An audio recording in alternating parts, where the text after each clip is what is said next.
We have another pioneer who is about to address us, Myron Stolaroff, certainly one of the great psychedelic elders, as it says here in the program. One of the earliest people to do work in LSD therapy, active in the psychedelic community for nearly 40 years. In the old days, in the 60s, his publications were very rare and sort of known only to the conoscenti. But in recent years, he's, I guess you could say, come out of the closet in some way, and has been publishing books. So Thanatos to Eros, 35 Years of Psychedelic Exploration, which details his own his own work with psychedelics, and also the recently published book, The Secret Chief, Conversations with a Pioneer of the Underground Psychedelic Therapy Movement. We're going to hear from him on the subject of the trained user, deepening meditation practice, and forestalling aging. Learning to hold the mind still is a major factor in deepening meditation practice. Judicious use of psychedelics can be most helpful in developing the qualities for improving meditation. So it's not just a question of getting over being sick, it's a question of going beyond that into cognitive and meditative states that are super healthy, let's say, or supra-healthy. As well, he'll be sharing his thoughts on how the appropriate use of psychedelics can be extremely effective in overcoming symptoms of aging, such as tiredness, losing mental focus, sore and stiff muscles, and arthritic symptoms, and other things that affect the pioneer generation. So, Myron Stolaroff.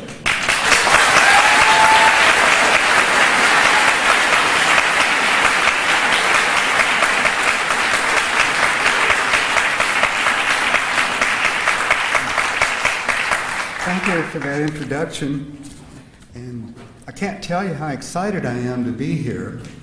My wife Jean and I live in a rather remote area, and we don't run into very many people during the week, and unfortunately a lot of them we do run into don't necessarily share our interests. So it's just great to be here with a room full of people, of like-minded people, so this is great, so thank you.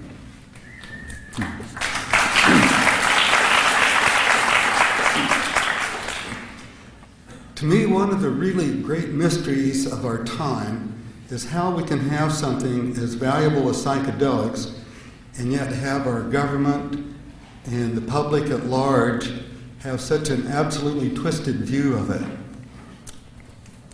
For myself, I'm on record as saying that LSD was the greatest discovery that man ever made. And I said that quite a long time ago, maybe 40 years or so, and certainly nothing has happened to change my mind. As a matter of fact, it's just been reconfirmed over and over again. But for me, the reason that I said that is because, as you all know here, LSD allows you to explore your mind, and there's nothing greater in the universe than mind. So obviously, if that's true, then anything which gives us access to mind, to learn more about it and to learn how to use it, has got to be one of the greatest tools available, or the greatest tool available. For myself,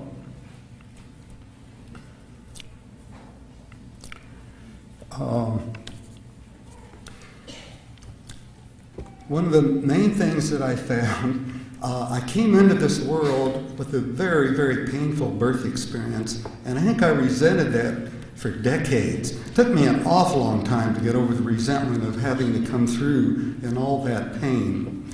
And I also found that I repressed a great deal of anger, and because it was hard for me to be honest with people and say what I really thought and felt, and this created self-hatred, which piled up anger. So I spent a lot of time getting rid of repressed anger.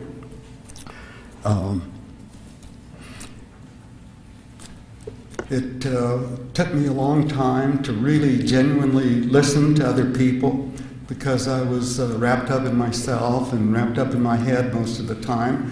And it's been a great joy to open up and really become more aware of others to listen carefully to them, which I incidentally I learned primarily through Anne Shelgan, whom you're going to hear later this afternoon. And I think I learned a lot about learning to love, and that, of course, is extremely satisfying. But I think probably greater than anything, I found that God is absolutely, utterly real. In fact, probably the only reality. And that this world was created in the most unfathomable, magnificent love. And that we can all learn to discover and enter into that and be that. And that's the hope for all of us.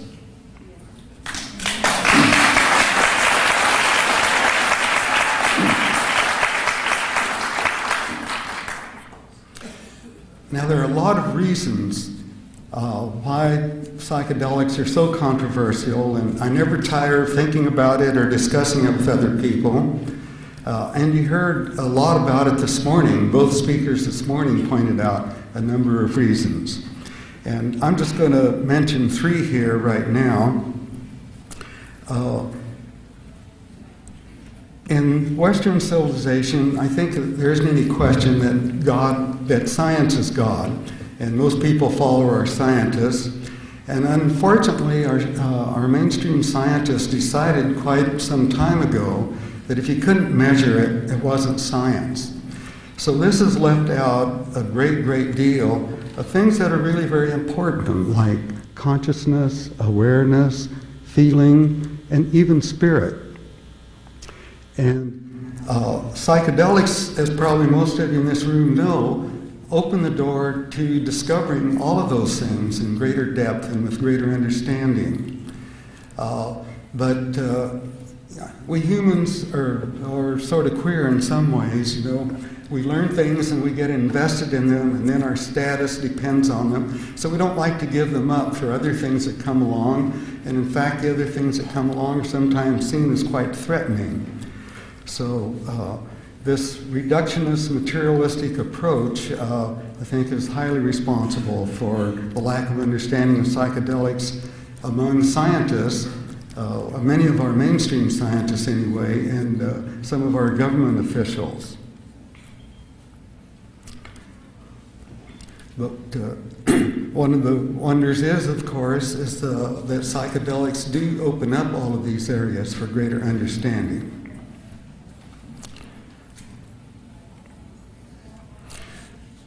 Another reason that psychedelics may not be popular, and this is a point that I want to emphasize over and over and over again. I'll probably mention it several times during my talk. But if you want to get the most out of a psychedelic experience, you have to be honest. And you know the kind of world we live in. Our own nation is, running close to $6 trillion in debt. You can hardly believe what our politicians tell us, since they're mainly interested in getting elected. We see evidence of all kinds of irrationality, of violating basic life principles, such as simply honoring and respecting each other. So, a lot of people simply don't want to look at things directly and squarely and acknowledge them. But another reason is that all of us carry within us what Carl Jung so aptly called the shadow. And the shadow material are all those things we don't like about ourselves or about life, and we stuff them away with this powerful mechanism that the mind has so that we are totally unaware of them.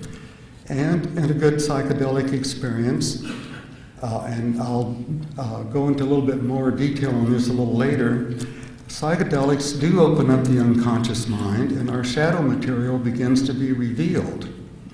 Now, for most of us, the things that went in to make the shadow occurred very early in our life, and at the current time of our life, with more maturity and more understanding, we would benefit a great deal by learning what this shadow material is and how it's adversely affecting our life.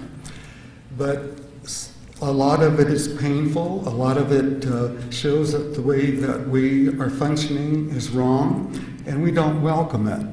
And consequently, many people try to prevent gaining this knowledge, and resisting is painful.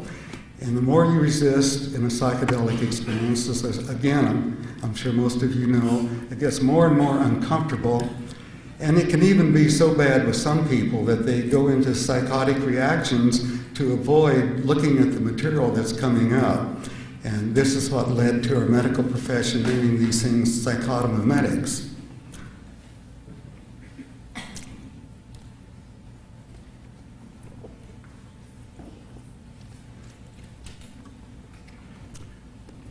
But it's very advantageous to learn the shadow material because it takes energy to hold it down.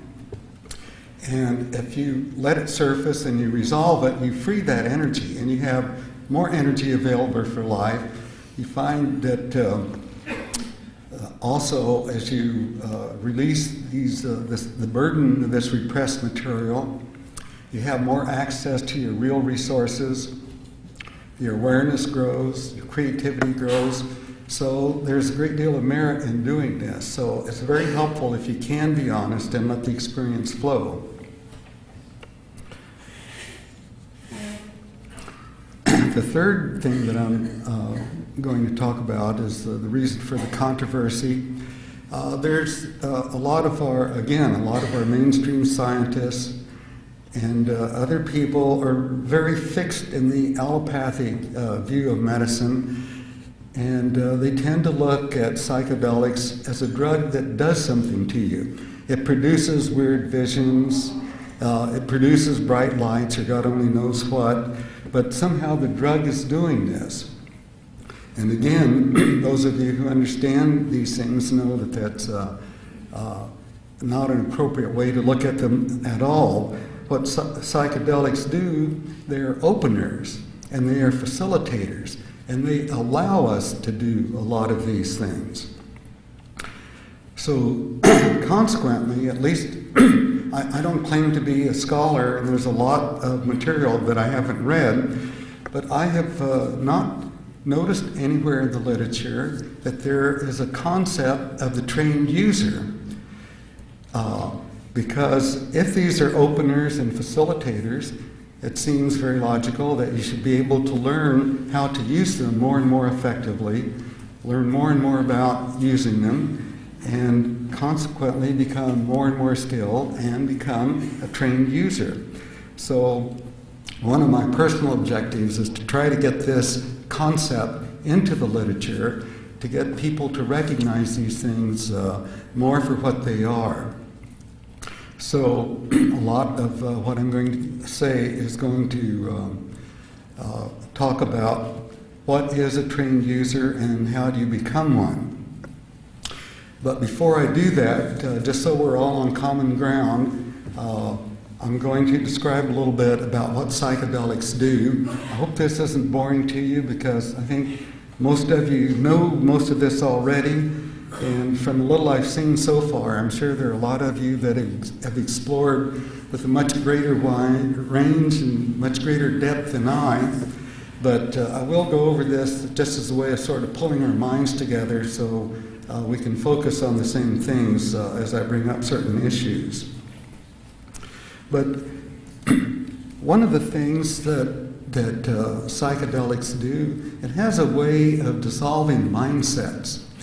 The mind is very powerful, and we can focus our minds in such a way that we can make some things appear as though they're really true, even though they're not.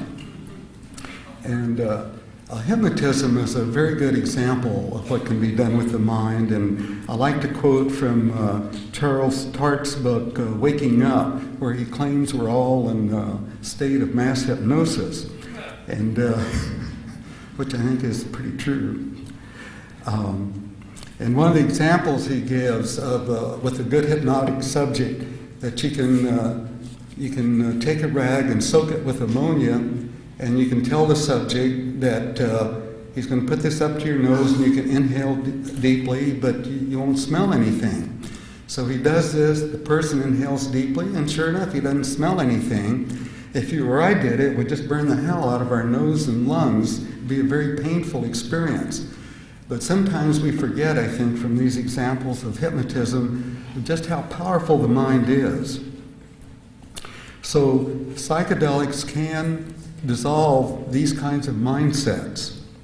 And one of the most powerful mindsets that we have is the ability to make things unconscious. And one of the things I've been impressed with in my work over the years, when we start talking about the unconscious and it gets to be kind of a buzzword and everybody's talking about it, then we get to think that we really know what the unconscious is. But I'm here to tell you that if it's unconscious, you do not have a clue. I mean, that's what unconscious means. You absolutely do not know. And it's a real surprise when it comes up.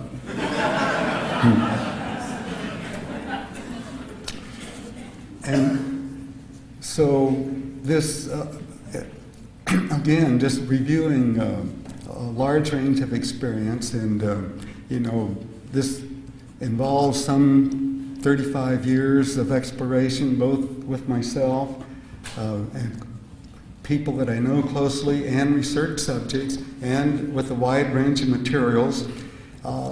If you live long enough, that's really about the greatest asset I have here, I think. I've lived longer than most of you, and so you get a chance to see how all these things shake out as time goes on.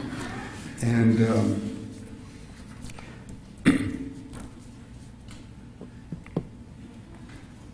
but anyway, as I look at all those experiences and what has happened, I've come to feel that probably one of the most important things that psychedelics do is open the door to the unconscious mind. And when you do that, you run into a great many things, and I'm going to greatly oversimplify here because mind is really infinite, and there's so many aspects and so many ranges. And so I don't want to be too simplistic, but I just want to touch on a few things that we can discuss further. But first, you run into feelings that have been repressed, and you run into values that have been repressed. You discover that you've been operating out of certain kinds of values that you didn't even know that you held, and the same for desires. We've repressed powerful hurts and betrayals. Another thing that happens as our unconscious material is released, that we discover that in many areas we behaved inappropriately. Like in my case, I often don't listen, don't acknowledge the other person enough, don't pay enough attention to communication, and that really everyone, the core of everyone is divine, and we really need to acknowledge this in each other, and the way we often behave, we don't do that. And this comes to light and can be understood. Other aspects of the mind, and here we get into the more positive things, but there's an area of the mind from which intuition comes. There's an area from which creativity comes, and these things can be opened up. One of the amazing things with psychedelics, and particularly some of them like ayahuasca, is unbelievable the kind of imagery that comes. And it's almost incomprehensible to contemplate what the source of all that is. And then finally, the most important experiences of all is to discover that Jung was right. He said that we have a real self, and which I'll call here the authentic self. And this is a fantastic discovery, that beyond our ego and our individual personality, we are this enormous self that's related to absolutely everything in the universe. And at the core of our being is the source of this universal love and unending wisdom. And this is essentially the mystical experience that's been reported in most of the major traditions. This is really the peak experience. This is about the ultimate that man can achieve, is to discover this aspect of himself and the fact that he or she really is one with the whole universe. And dissolving these mindsets makes all of the things I just discussed available. So, in that case, what's the problem in becoming a trained user? Well, I think if you look over the list, you can see that there are a number of things there that sound very attractive. We'd like to open up our creativity. We'd like to open up our intuition. We'd like to have this profound mystical experience. But at the same time, we're opening up all this other repressed material. And so it turns out that if you open yourself with a psychedelic and hope to get these vaster dimensions, you find that they're often hidden behind the repressed material, and this repressed material is demanding attention. So in a lot of cases, you can't even focus your mind on these other areas until this repressed material is discharged. So, I'd like to define then what a trained user is. A trained user is one who's learned to hold his mind perfectly still, absolutely quietly still, without thought. And when you do this then, wherever you focus attention, you can hold your attention completely steadily on the object. And if you're able to do that, what you find is that the object of your attention will begin to unfold if you're patient, if you're detached, if you're open. As you look at a thought, a concept, or a physical object, you will begin to see it in more and more dimensions and more aspects. And this is what a trained user can do. And I think you can see that if you can do this, there's no limit to what you can learn, because anything that you look at, you can begin to explore in more and more dimensions. And really, what stops us, it's almost like they say about prayer, be careful what you ask for. But I have found psychedelic experiences that I think prayer really works. And then later on you find out, well, gee whiz, it's not working. And when you look at it, at least when I've looked at it, what I found is, yeah, it's working. I just didn't want to see the answer. Because there are a lot of unconscious repressions. There are defenses, areas that we don't want to open up. So the more that we can open ourselves and clear up these unconscious areas, the more ability we will have to quiet our mind and hold our mind steady and use our mind as a learning tool.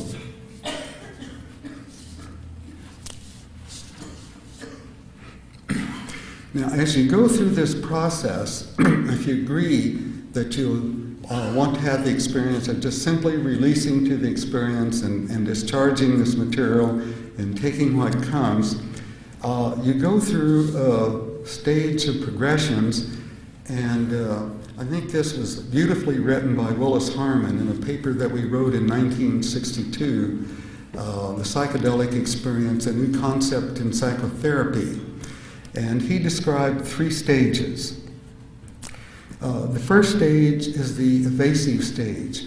As you first start getting into the experience, the ego really resists the information that's coming.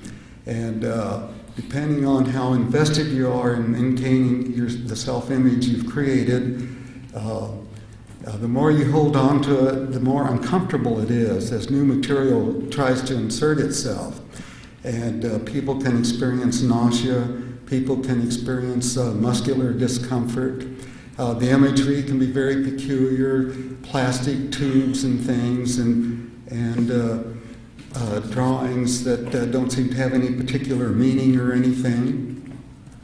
But if you release to this and allow yourself to keep going, after a while you get into a new stage, which is called the symbolic stage.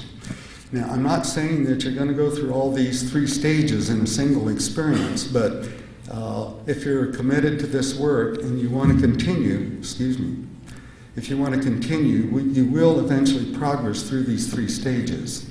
So the next stage is the symbolic stage. So you find the imagery turning to things like landscapes and people, and it can begin to get very beautiful and peaceful.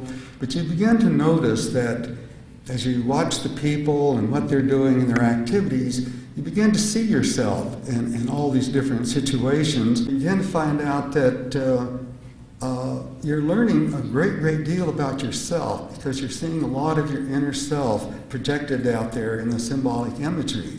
So this is a very useful part of the experience where you can learn a great deal. Excuse me. As you continue that and continue to flow with the experience and allow the discharge of material to continue, which takes form really in imagery. As long as imagery is flowing, it's usually the accompaniment of things being released in your inner psyche. So if you simply allow that process to proceed, sooner or later that will begin to clear up and you will enter the stage of what Harmon called the stage of immediate perception. In this stage, hallucinations stop, the imagery stops, you look out at the world and you see it just as it is, except tremendously enhanced with light, beauty, and charged with meaning. But things have stopped moving, a tree is a tree, and the sky is a sky, and the cloud is a cloud, but with a richness that you'd never before apprehended. And it's that when you reach this stage, where you can look directly out at things, you've reached the stage which the trained user is trying to accomplish.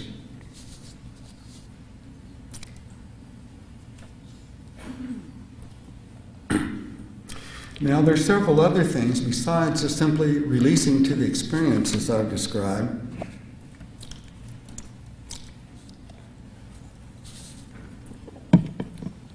There are things you can do to accelerate this process of reaching the stage of holding the mind quiet. One of the things that I found useful, both with myself and others, there's a value in using low doses. I'm not saying replace high doses, but there's a value at times in using low doses because a lot of people don't like low doses because when you take a low dose, very often the experience gets uncomfortable, and people don't like these uncomfortable feelings. So what they like to do is take a lot more substance and sort of rocket themselves out into the outer dimensions, into the transpersonal. Which is fine. The transpersonal experience is certainly unbeatable, but when you do that,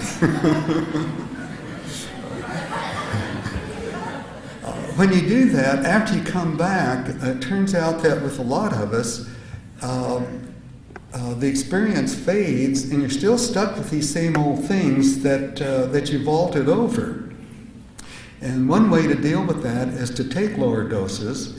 And if you're having uncomfortable experiences, accept it. Focus on them, breathe through them, and if you give them your attention and stick with them, they will resolve themselves. And when they do, you've discharged the driving force behind them and you've freed yourself. And you find that after the experience, you feel you've made a real gain that stays with you. And you feel a great deal better for having done that work. So I find it's very useful to do that from time to time. Another thing that's very helpful is to take advantage of the tremendous lore and wisdom of Buddhism, who've really developed a great number of methods for training and disciplining the mind. My own path has been following a teacher in Tibetan Buddhist meditation, and this I personally found has been very helpful.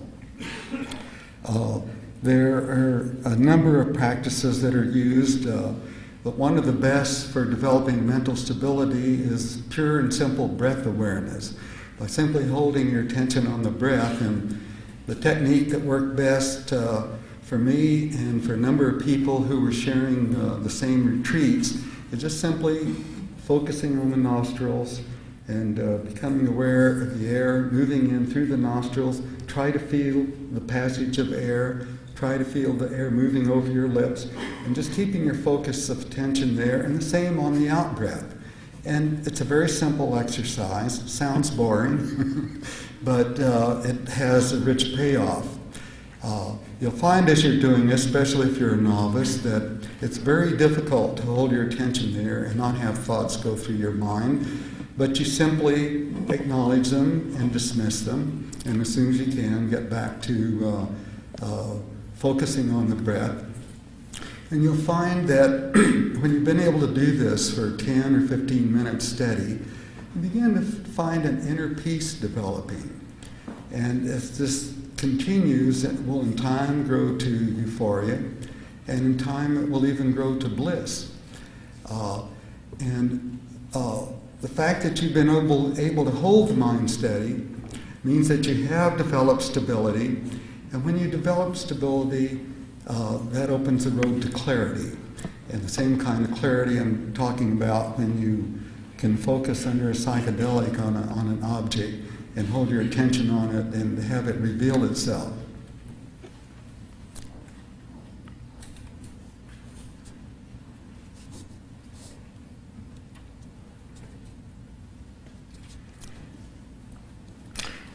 I'll mention the two main obstacles to this kind of mind discipline. The two obstacles are grasping and aversion. By grasping, what is meant, and if you do this practice, you're going to discover that you do this a lot. But this is the effort to change things to try to make reality what you want it to be. And I think you'll find that most of us have a lot invested in that. We really do a lot to make things come out just exactly as we want. And even after I discharged a really major dynamic of grasping, I found under that there were more and more subtle levels and more subtle levels. But eventually, as you learn not to grasp, you do reach this point where you can hold the mind still, and it's very rewarding. The other thing that you have to overcome is aversion. And this is the result of the fact that when you hold your mind perfectly still, I mentioned before that when you develop stability, you get the peace and the calm, and of course that's very nice. But also when you're holding your mind still, you're opening the door to your own unconscious. So your repressed material can come up. And that's as it should be. You want to allow it to come up, accept it, acknowledge it, and let it move along, not get involved in it. But sometimes this repressed material is very painful. So you find that you have defensive mechanisms which prevent it from coming up, and that is aversion. So if you can overcome aversion and simply allow the material to come up and be discharged, then you see what I've been describing is really the same thing as releasing to a psychedelic experience. So in a way, it does accomplish the same result. Takes more practice, more discipline, a longer period of time, but it is a way of enhancing your growth towards stability.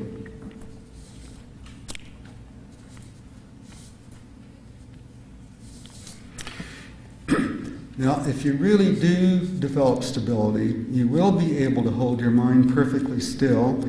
And if you hold your mind perfectly still, you will see that you become aware of other levels of reality. And I like to call this creating the empty space that God can enter. That when you can hold your mind absolutely still, which is not easy. You only have to try it a few seconds to find out how difficult it is, unless you've already gotten practice in this. But when you hold your mind perfectly still, the actual presence can begin to be felt, and it's a marvelous experience, and it opens the door to a great many things.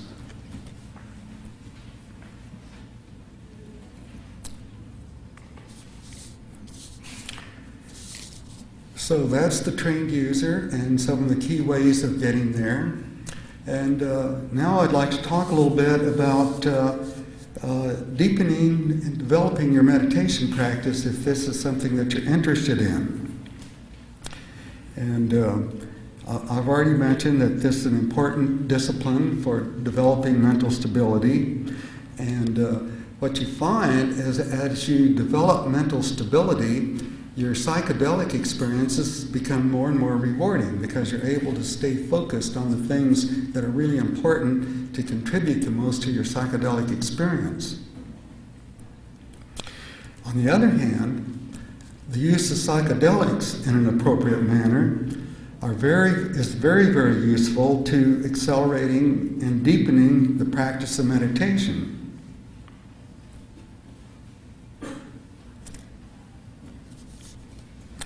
Now, if you're going to do this, I think it's fairly obvious that you have to do this with a low dose of psychedelics because if you take a large dose and a whole lot of things are happening, you're being propelled into outer space, or all kinds of imageries passing through, obviously you're not going to be able to hold your mind still. So you do need to use a moderate dose. One of the best substances that I personally found to do this kind of practice for deepening meditation practice is 2CB. It's short-acting. It's not real pushy like some of the other, like LSD, for example.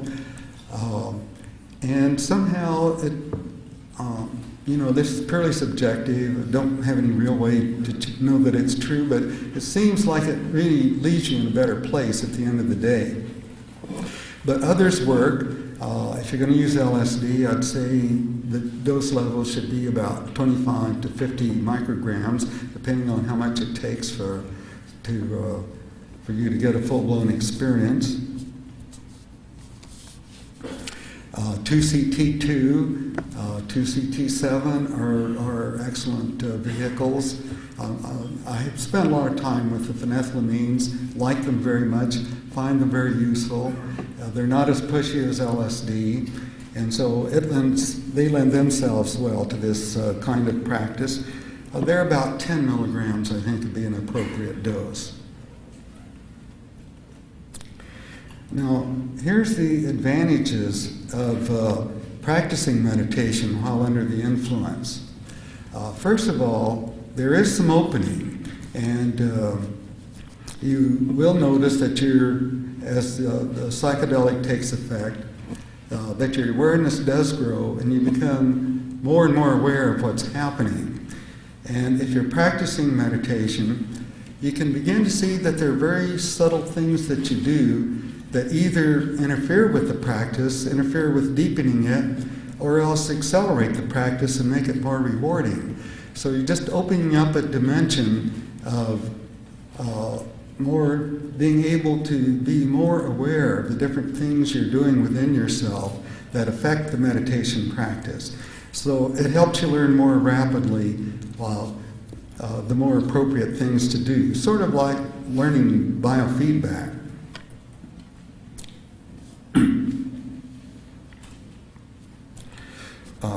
Excuse me.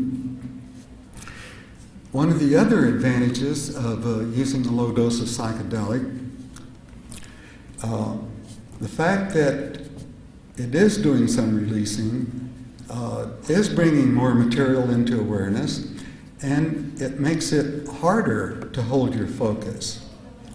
So actually what this does, it gives you a chance to explore and learn that you do have resources within you which are stronger than you might have imagined, and that these resources are strong enough to begin to control this accelerated flow of imagery or whatever that's coming from the psychedelic, so that you can learn to hold your mind steady in spite of this extra activity. And what this means is that you're developing additional volition, which is a very great asset. And you're learning more about your own inner strength. But developing this this volition I like to call developing a God muscle, but you're learning more and more how to use your resources to accomplish the stability required to deepen your meditation practice. And I think I've mentioned, but I'll repeat it, that as you develop this mental stability, it does indeed enhance your psychedelic experiences and allows you to go deeper in them. So they're mutually reinforcing.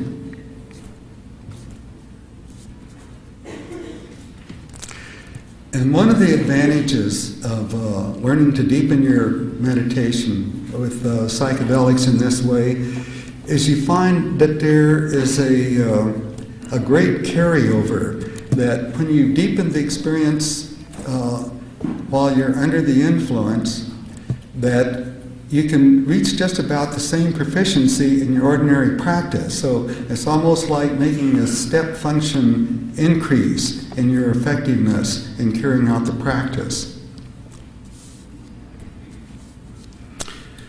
But I have to say that from my own experience, the ultimate best thing that works is to find where in a psychedelic experience, to find that place where you're tuned into the inner teacher. And I think more and more you learn to find that there is a specific place to hold your attention where you're tuned in to the source of what's happening. And if you can simply stay with that, regardless of whatever happens, be committed to maintaining that relationship, that's where the most rewarding experiences happen. At least that's from my experience.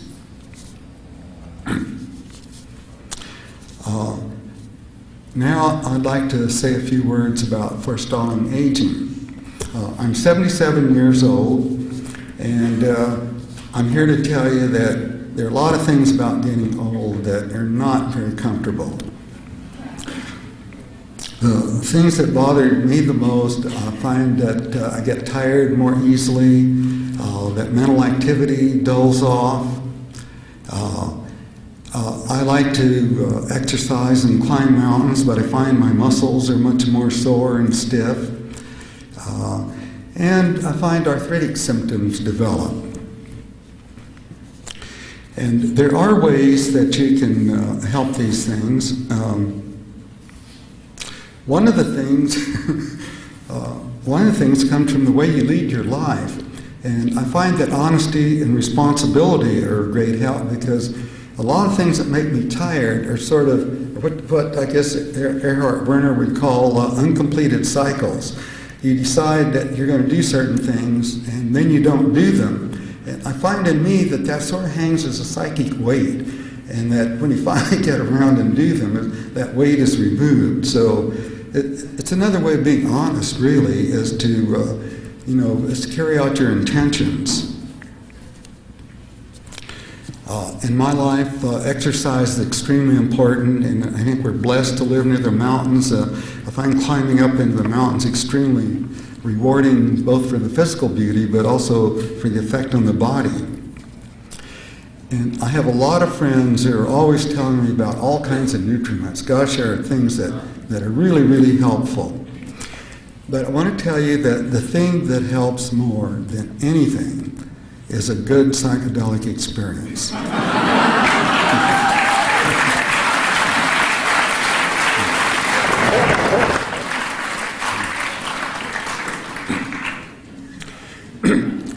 I found that all those symptoms that I described can all disappear. Because what's happening is you reach down and tap the life force. And as this life force is released into your body, it's healing, it's rejuvenating. And I don't know anything that does it better. One thing that I do want to say about it, and one thing that I learned through some very dramatic advice from my inner self, is that there is a trap in using psychedelic experiences to solve your problems. because it's so easy, and I did this for a long time. It's so easy when you get tired or loaded up or uncomfortable to have another experience, and they are rejuvenating and they produce a lot of clarity, but I found that in myself, it wasn't too many weeks before I was back in the same place again. And what really helps is to realize that the things that drag you down are the things you're not really confronting and dealing with in life. And if you make up your mind to deal with those things and resolve them, you can maintain the state of being. So I have a rule for myself, which is, first of all, to realize how really blessed and wonderful the psychedelic experience is, and how fortunate we are to have this available and to have these marvelous areas of the psyche and the mind available to us, the wonder and beauty that we can learn to see around us. And this needs to be fully honored. And one of the ways you honor it is by taking what you learn and putting it into effect in your life. And I have found that doing my best to do this, I still find that there are times when another experience seems to be fruitful. And I find if I've really done my homework, if I've really tried to bring these things into effect in my life, then the next experience is much, much better. So that's worked very well for me, and I've become very aware of it.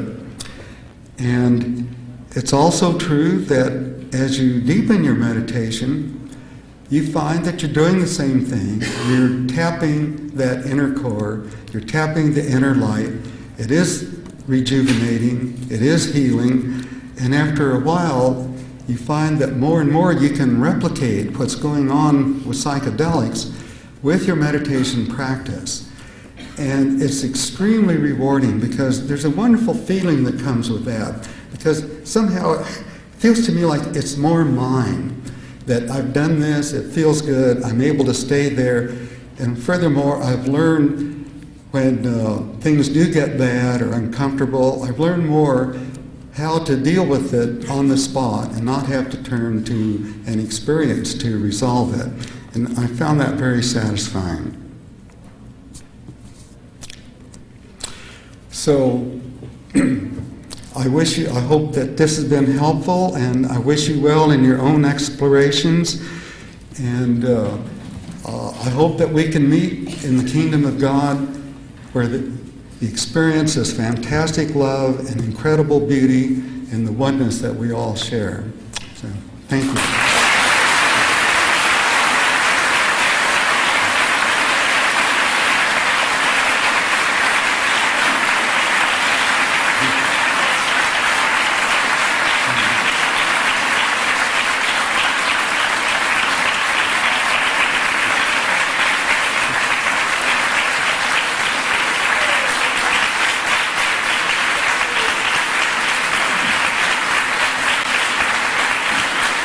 Thank you very much.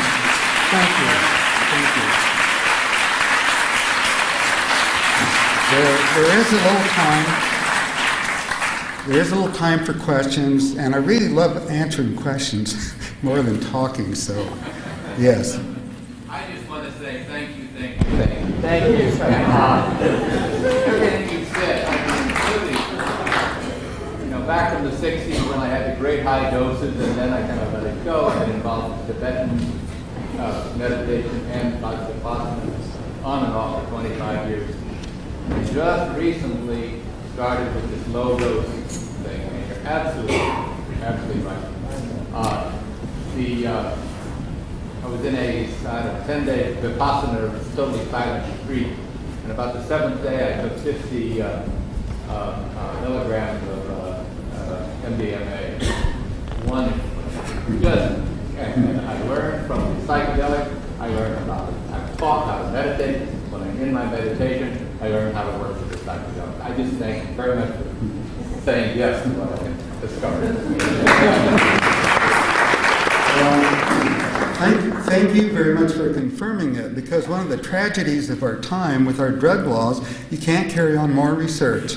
And if it weren't for the drug laws and we were free to do research, I'd be very happy to spend the rest of my life in researching this particular aspect of psychedelics, of how can you deepen your meditation practice so you can have this state as a permanent state. There are some people I know that say, oh my God, you know, you're reaching too high, it's just not in the cards, but that is not so. That is not so, and it's just delightful and wonderful to be able to get into these states and maintain them. So I hope more of you will seek it out. I would just say that for me, it's beginning to happen, and for my wife, it's beginning to happen where it kind of floats along as an everyday way of being. Thank you. That's great. That's great. Yes? Thank you so much, Myron. For about 30 years, I've had these dual paths of meditation and a theogenic path.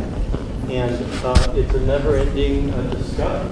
And in the people I associate with, a lot of people I encounter, they either are for meditation and in so being maybe opposed to substances, and then on the other hand, people encourage that path, and meditation is or isn't a part of it. But one of the things I've found is for meditators who have not adopted theogens in any way, this repressed material is an obstacle to not only experiencing the bliss of meditation, but allowing meditation to be a consistent avenue or path in their lives. And your encouragement of the lower doses and the patience that you yourself embody in working through repressed material, you're a hero of mine, and I just want to thank you very, very much.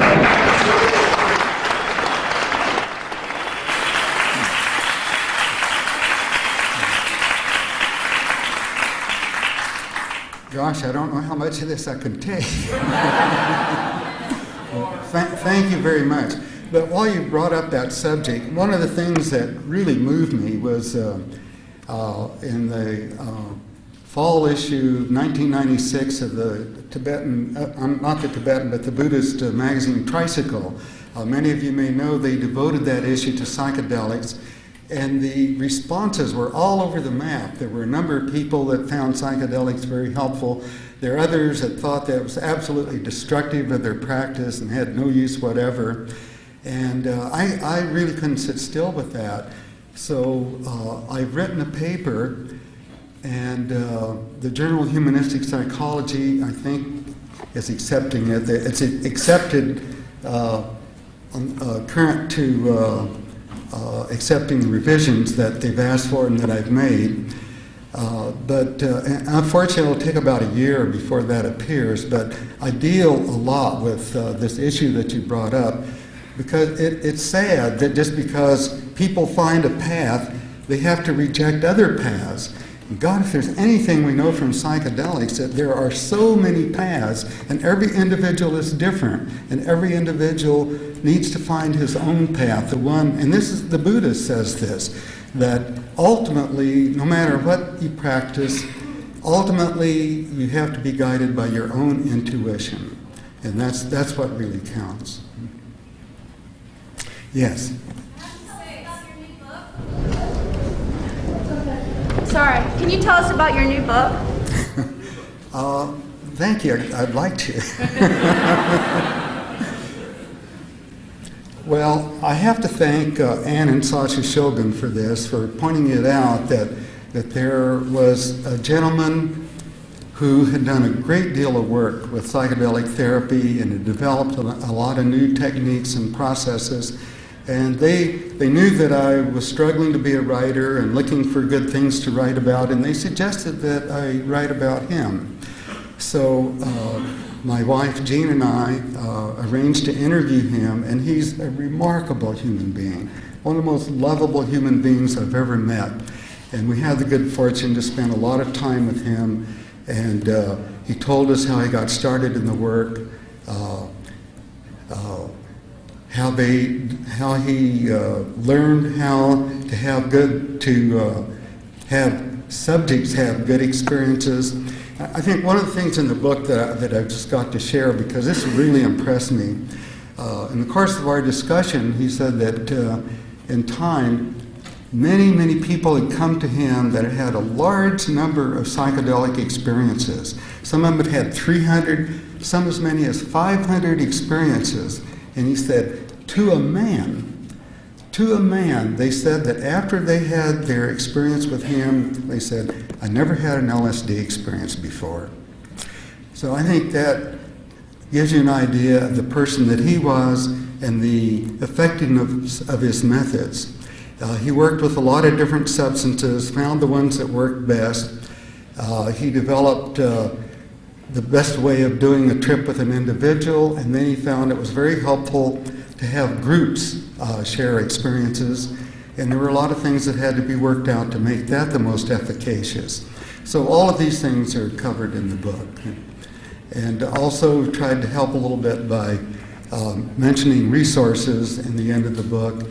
And of course, one of the problems with resources, there's been an awful lot of material published, and a lot of the work was done by people who knew what they were doing, and a lot of the work was done by people who didn't know what they were doing. In fact, as Hoffer, if you saw this BBC tape that was broadcast on Arts and Entertainment, I think in September, and you saw Abram Hoffer, he pointed out one of his colleagues went to great length to prove that LSD could not cure alcoholics.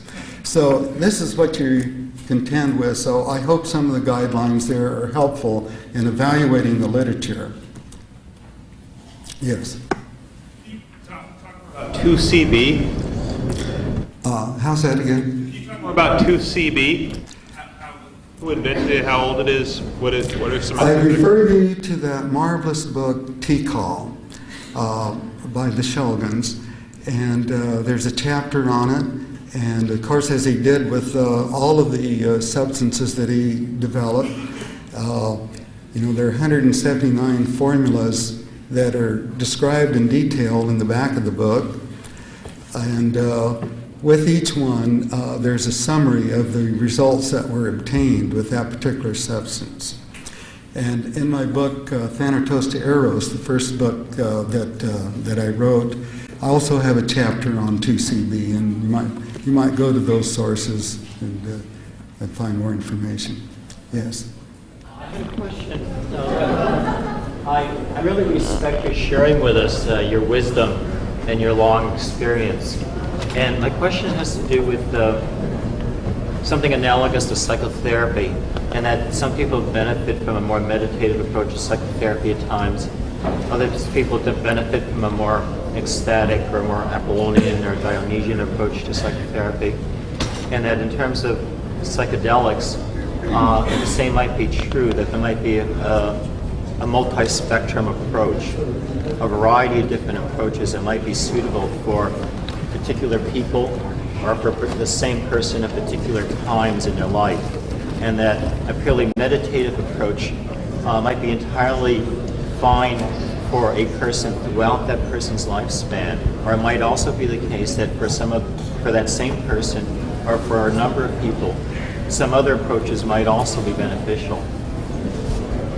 Now, is that a question? Well, I'm asking for your response to that. I don't know if everyone heard him, and I'm not sure that I heard him really well, but I'll feed it back and you tell me if it's right. But it's what I said a little bit earlier. We're all different, and for example, in the Buddhist tradition, mental stability is the first thing to acquire, and they have 40 different practices to develop mental stability because they recognize that everyone's different, and some things work well for one person and some for another. And this gentleman just stated that it's true across the board. Some people can get more out of psychedelics and maybe different ways of using psychedelics, and some people may benefit from meditation, and other people get very quickly bored with meditation and think it's a waste of time. So the point is that there are a lot of different paths and a lot of different ways, and the best thing is to read what different people have to offer and see what feels right to you and what appeals to you, and pick your own path. This is not so much a question, it's just a little bit more praise. I'm 32, and I'm finding that people my age are starting to really close themselves off. They sort of want the white picket fence and the van in the house, and that's great, but it's just really inspiring to hear somebody who's older and who hasn't done that. Because the biggest fear that I have is to be older and to look back and say, gosh, what a waste it's been.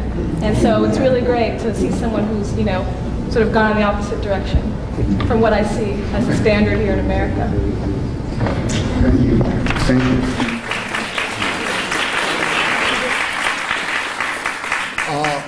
Two more questions. Yes, over there. I really appreciate your talk to us today. And you mentioned the Journal of Humanistic Psychology article that you've submitted to the journal. I was wondering if there's anything else that you've written that contains most of, or a lot of what you said to us today, because it's something that I'd really recommend to just about anybody who is considering using psychedelics or starting out.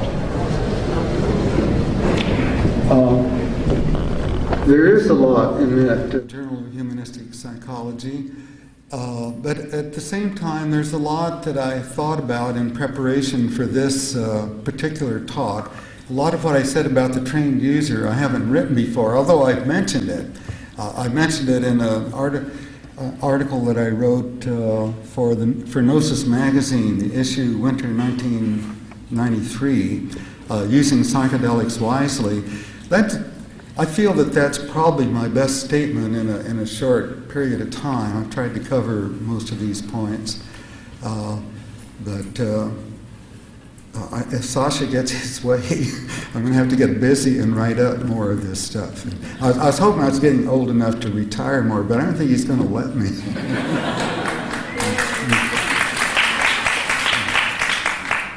Yes.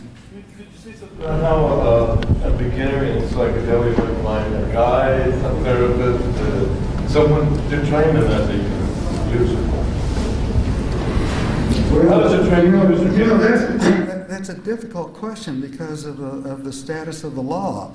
And there are a number of these people around and available, but they can't advertise themselves. As a matter of fact, it's even dangerous to talk to people if it turns out that they're talking to the wrong person and he carries the word away, and he's in for it. So it's very difficult, and I think maybe the best thing to do is to come to groups like this and get to talking to people around and see what other people have experienced and who they know and what suggestions they might have. But this security problem is really, really touchy. And it's robbing us of a lot of information. That's the sad part.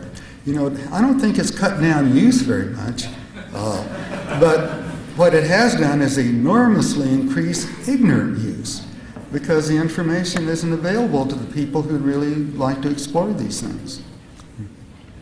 So I just think that was number 2, so that's it. Thank you very much.